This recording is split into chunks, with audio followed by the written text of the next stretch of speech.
បន្ទាប់ពីលោកដូណាល់ត្រាំបានគម្រាមថាឲ្យអ៊ីរ៉ង់បើកច្រកសមុទ្រហាមូសក្នុងរយៈពេល48ម៉ោងប៉ុន្តែពេលនេះអ៊ីរ៉ង់នៅតែផ្កើបងប្អូនបានប្រាប់ទៅអាមេរិកវិញថានឹងធ្វើឲ្យតំបន់មជ្ឈិមបូព៌ាទាំងអស់នឹងផ្ដាច់រាល់ចរន្តអគ្គិសនីទាំងអស់ហើយនឹង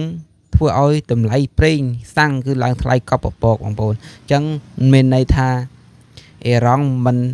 ខ្លាចនៅក្នុងការគម្រាមរបស់អាមេរិកទេបងប្អូនអញ្ចឹងយើងមានតែចាំតាមដានទាំងអស់គ្នាទៀតថាតើក្នុងរយៈពេល48ម៉ោងនេះរវាងអ៊ីរ៉ង់និងអាមេរិកនឹងឡើងកម្ដៅកាន់តែខ្លាំងដ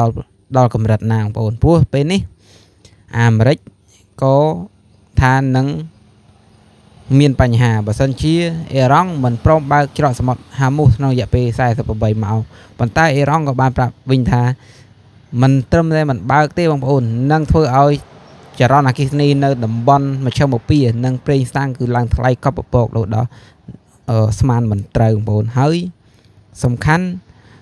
សម្រាប់នាវាដឹកប្រេងដែលឆ្លងកាត់ច្រកសមុទ្រនោះគឺដូចជាសម្ព័ន្ធមិត្តរបស់គេ